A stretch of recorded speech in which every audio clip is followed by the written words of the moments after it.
All right. And I've heard rumors that Udi is like a Bitcoin maximalist or something like that. So we'll start with you, man. Are you short or long with Bitcoin? Okay, that's I'm not short or long anything, so I'm gonna make positions up. But no, I hold like a small amount of Bitcoins, I guess. But people call me a Bitcoin maximalist. I don't know that I'm a Bitcoin maximalist. I own other things. I mean, We're gonna prove you're a own Bitcoin maximalist today. yeah, I own stocks. I know, people own apartments, people own clothes. I own other assets that are not Bitcoin. Do you So- own shitcoins? No. So you're a Bitcoin maximalist. So no, I don't think so. So that's the thing. What is a shitcoin? What's the difference between a shitcoin and a stock? Utility? So we can go through them and see if there's utility. But yeah, I mean, when people say you're a Bitcoin maximalist, they're kind of saying you only like Bitcoin, you don't like anything else. But that's obviously not true. I mean, Why, in the crypto space, there's Bitcoin and the rest. so what's To the best of my understanding, the definition of the rest is shitcoins by Bitcoin maximalists. so Which what? means that if you are by definition against all shitcoins, you are a Bitcoin maximalist, which is fine, by the way. Everything is fine. I mean, every position is fine. But what makes something a crypto and not? So let's say Apple issues stocks on some blockchain. Is that now crypto? It's the same stocks. It's just instead of printed on paper. I can ask my lawyer in the crowd. I'm pretty sure that's a security token. So is that crypto? That is not a shitcoin because it's a security token. So blockchains and utility tokens fall under the term shitcoin, which means they are not Bitcoin. So if you're long Bitcoin and short all the others, that means you're a maximal, which is great. I think you should take proud of it. So what I came to a conclusion of, and by the way, I am long Bitcoin. I love Bitcoin. I was a Bitcoin maximalist because I thought Bitcoin was the only thing that could work. And I truly believe Bitcoin is king and will stay king with a very high probability. It will be the highest market cap, highest store of value utility crypto. But I think you can give others a chance as well at finding their utility. But when you're saying it's the highest valued crypto and will stay the highest valued crypto, we have to know what crypto is.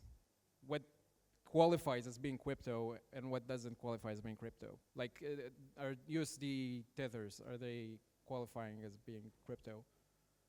Yes. Yes. Okay, so if I also... If it runs on a blockchain, so anything that's... So, I mean, yeah, it's obviously... a crypto. If I buy an apartment and for some reason I have to have a token that represents the apartment, then... But you're making things complex with terminology. So we need to define terminology. If it runs on a blockchain and it's the coin of the blockchain, or it's a token issued on a blockchain, it's a crypto or a crypto asset. Right. Okay, and if it's not Bitcoin per se, Bitcoin maximalist, the definition, it's a shitcoin. Right. So I guess that would be my contention. I guess the reason I think that Bitcoin is great and the others are not is because it seems like the only thing they have in common is that they all use a blockchain. But other than that, they don't share any of the advantages of Bitcoin, all of them. So let's start with this one. Yeah.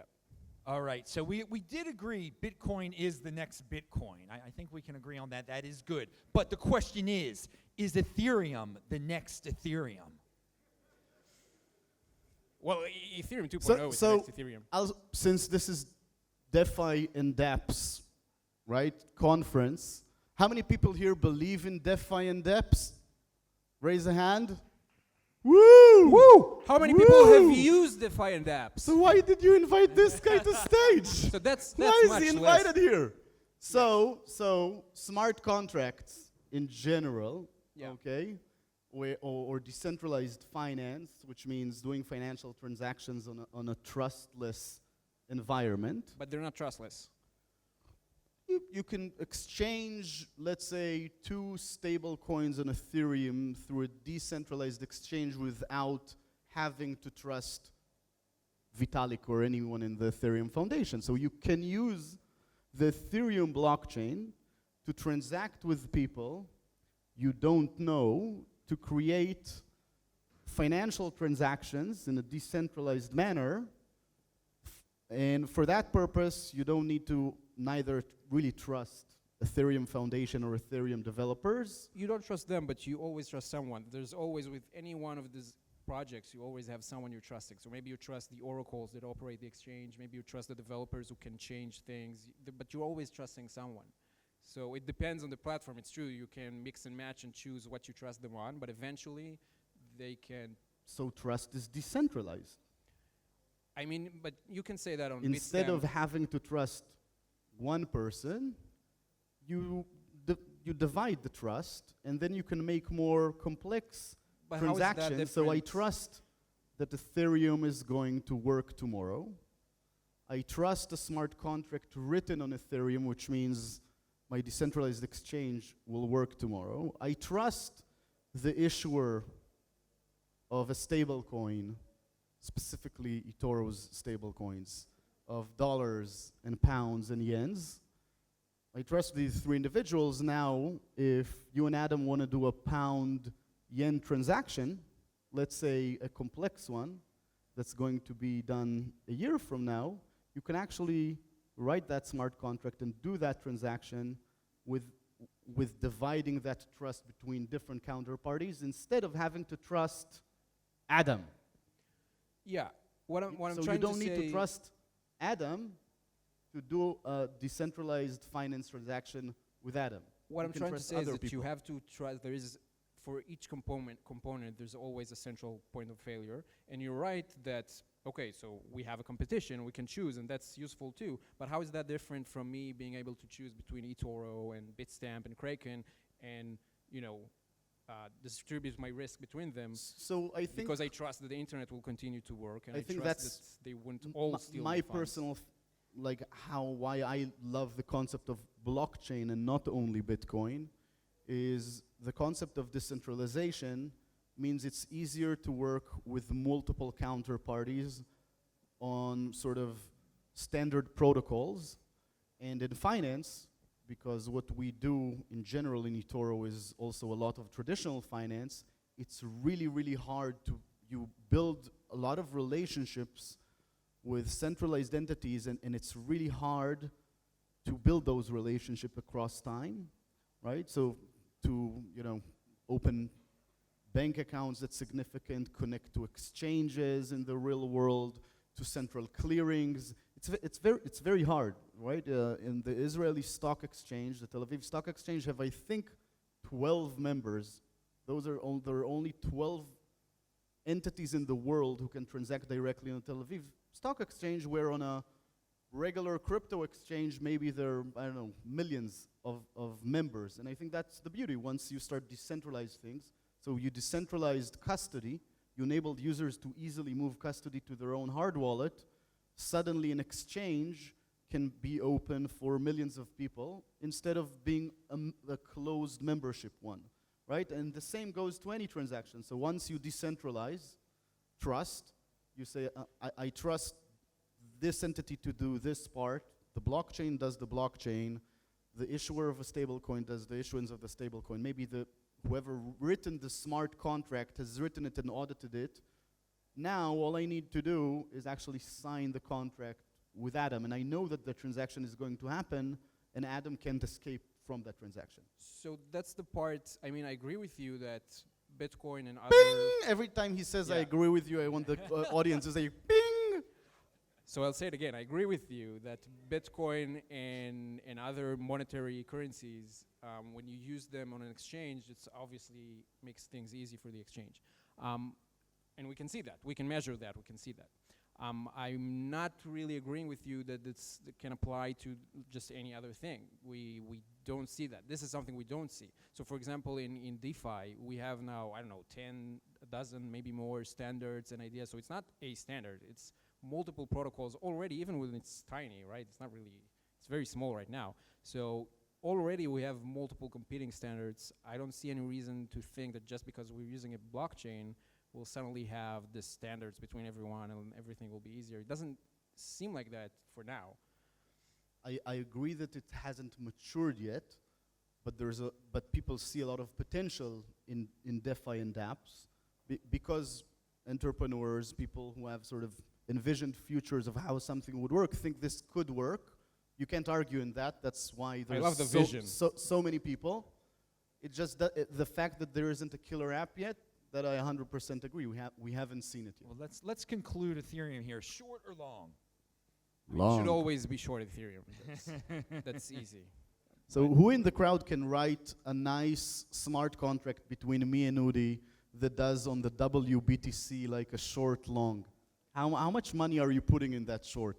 Let's not do it with a smart contract. Let's do it without a smart contract, and we can. You know what? Let's make it interesting. Let's have someone do a smart contract, and then let me show you how we do it without a smart contract with the same security properties, and that you can be, convinced. We'll do that afterwards on Twitter. Let's do it. All right. Yeah, check these dudes out on Twitter, man. They rocking it. All right. Now we're moving on. Similar topic here. What does everyone think about this one here? EOS. I met some EOS dudes. Yeah, that's the dude I met. Yeah. All right. EOS. What do you think? Is EOS the next Ethereum? So, admittedly, he gave me this line before, but I'll just say 4,000 transactions per second. What was the second part? No fees, no transaction fees whatsoever. And the third one? Upgradable smart contracts. Which is like Ethereum plus no fees plus 4,000 transactions per second minus decentralization. So you could. That sounds somewhat accurate. I would also say that it's very similar to slow and expensive AWS.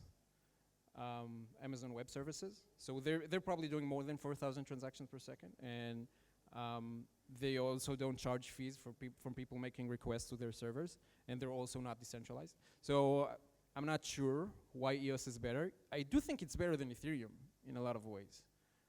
Yeah. So you are long. By the way, you have that pair on eToro, EOS Ether. So you can go long or short EOS Ether as well. So you are... But maybe it's priced in. So because just the price of the token doesn't necessarily show the price of or the value of the platform, right? So you're saying as a platform, you're longer on Ethereum as a potential platform than ETH?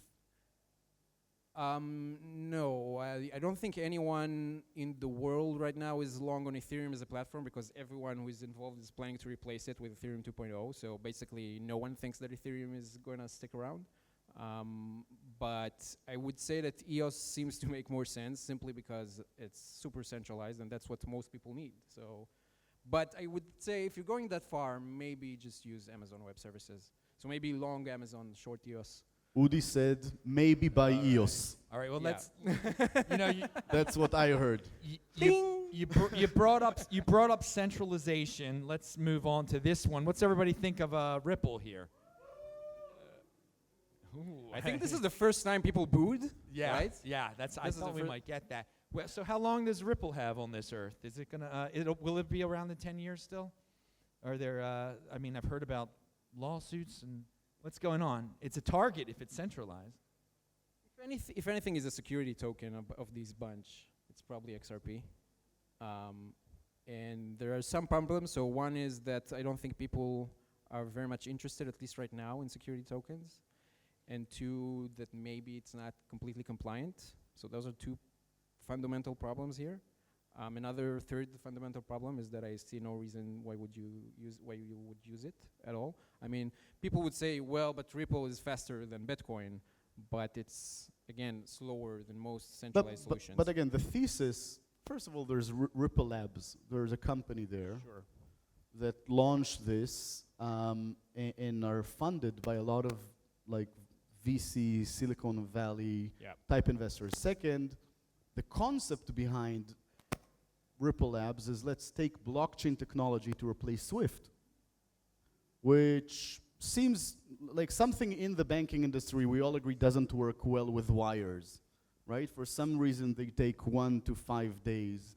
So something is wrong with interbank connectivity. So there's a company who said, let's build technology, and let's try to embed that technology and sign up a lot of banks to use that technology, and generally seems to do a press release every week or two that they signed another bank. So Press releases are cheap, but yeah. so it seems they're signing up people to use it. And if what we're saying in general is that financial services is, and that's really from my experience as a fintech entrepreneur, financial services infrastructure is completely broken. Like there is no financial services infrastructure globally. Nothing really communicates with one another, and block time in finance is like 1 day, which is why you get T+1, T+2, T+3, is like it's 1 day block times of the existing financial services industry. So whether this company does something that makes sense, it does. Let's use new technology to connect banks. The other part is, which took me a while to sort of say this, but the XRP community is a very, Very not real community. Pound that like button, baby.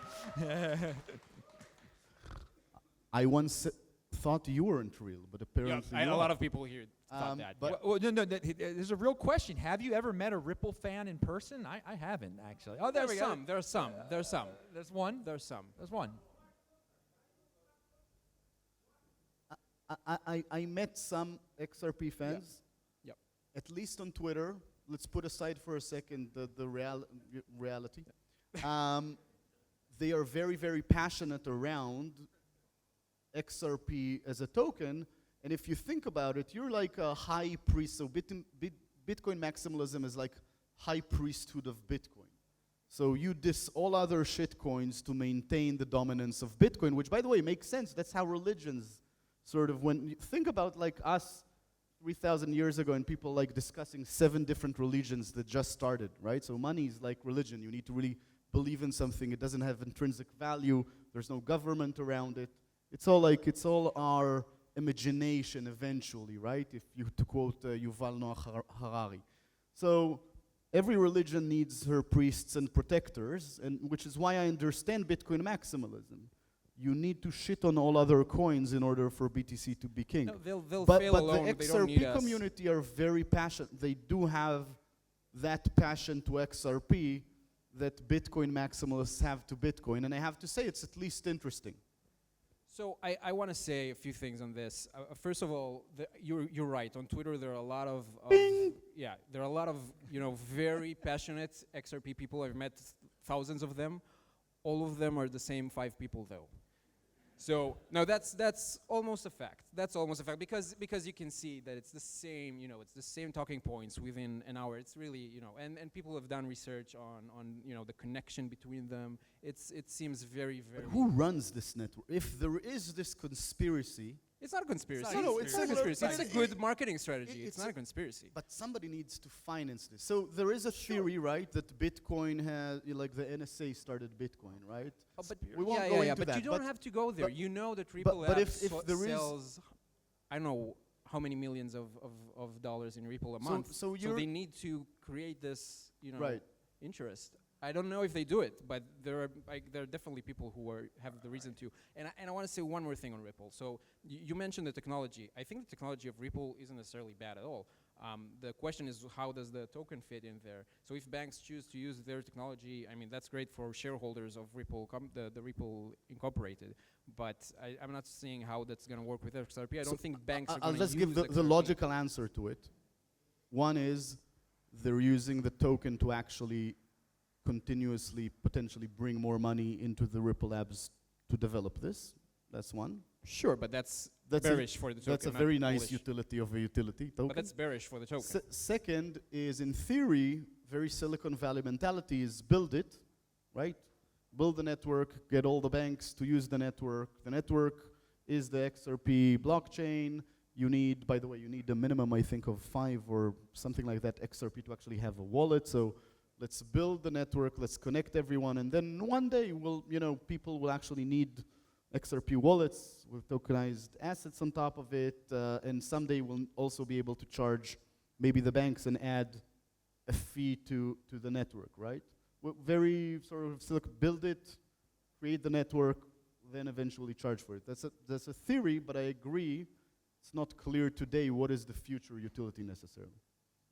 All right, we were talking about religions there for a second, and we had an original religion, and then another one forked off from that religion. Religions fork off from religions, and here is a coin that forked off from the original. What's everyone think of BCH here? Do we have any?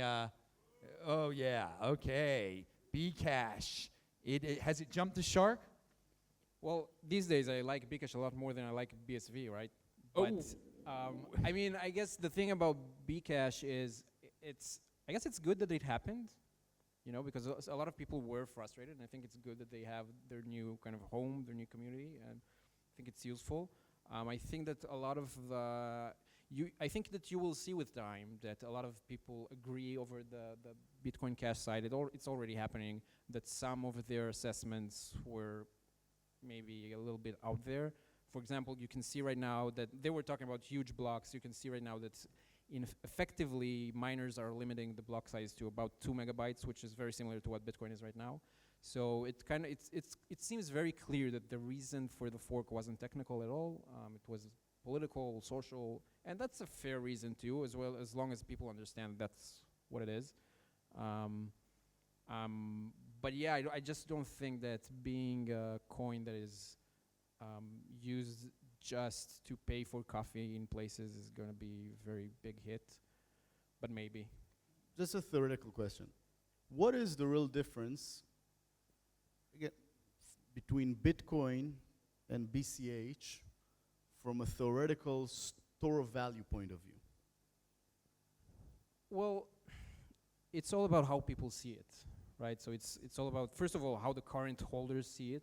If current holders are all about spending it, and this is what it seems like with Bcash, I mean, it seems like people are mostly selling it or spending it, then it's hard to see it as a store of value. And there's no technical reason that this is the case.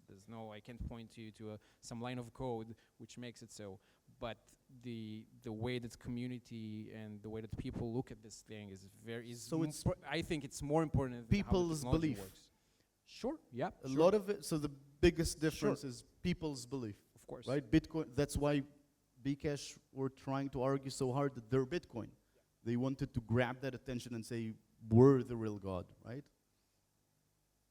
Yep, 100%. And just seems like this belief isn't very popular right now. Are but you long or are you short? Are you long or are you short? I'm a broker. I let people be long and short all the time, and every time take a small fee.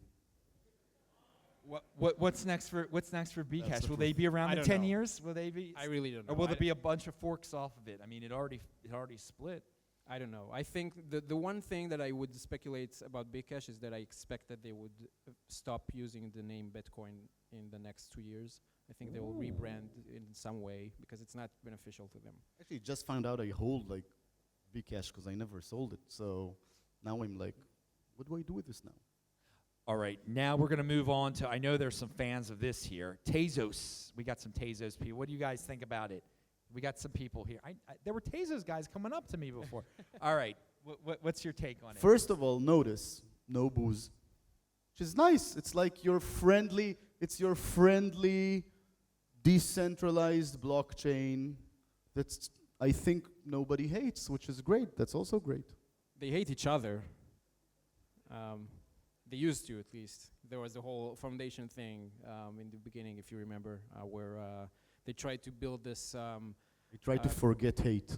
Yeah, kind of. They wanted. I mean, Tezos used to be all about governance, but then there were a lot of governance problems, and some people held into the funds, and the rest of the community couldn't use it. So that was interesting. I will admit that apart from what I just said, I don't know anything about Tezos. I don't know.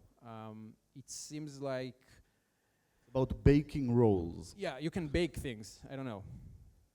So Tezos is somewhat of proof of stake, right? So it's based on proof of stake, but also decentralized.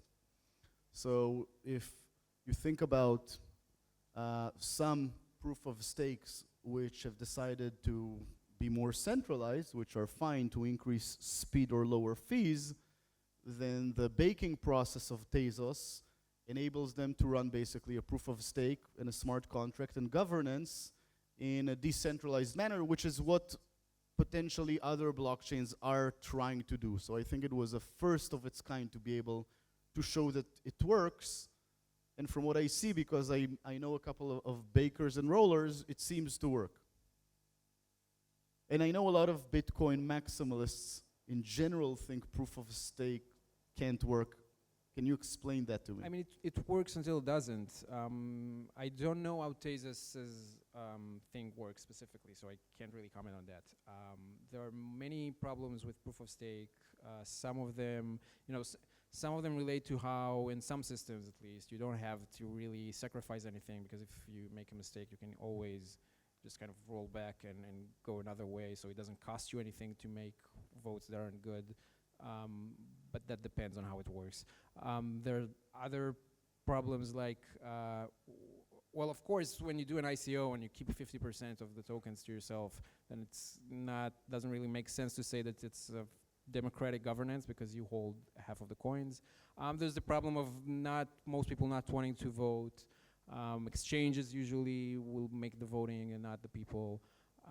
And it doesn't necessarily economically make sense, because in proof of work you actually sacrifice like energy, and it necessarily costs you something to do that. So But here you stake something that has a cost. So if it already has a cost. So when you're mining, you have the cost of the hardware that maybe will deteriorate over time, and maybe you will sell it at some point. That's one thing. But you also have the energy that is just being burnt. You're never getting it back. It's not an asset that you have. But is it really necessary? Because I haven't had anybody explain to me why POS can't work. So if, let's say, we're the inventions of electricity, right? I know you love the equivalence of blockchain and the internet, so I'll take it one notch higher, electricity. And there's one electricity which uses X amount of power, and then another type of electricity which uses 1/10. Isn't it better to move that to something that is 10 times more efficient and doesn't require that high level of energy? I would say it's not. So it's not inefficient. Using energy isn't inefficient. The use of energy is useful. This is what gives the security its value. So it's useful. It's not something you want to get rid of. Of course, I'm not going to expect that it's going to be 10% and not more than that, because there's economics in play in energy production and so on. So it's not going to get there, I don't believe. But yeah. All right. We have reached the end of the talk. I hope everyone found it very informative. DeFi! Woo! Pound that like button, people. All right. Give them a round of applause. Thank you. And hold on to your Bitcoins. Hold on to your Bitcoins. They're forever. I agree. Bitcoins They're are forever. Bitcoins are forever.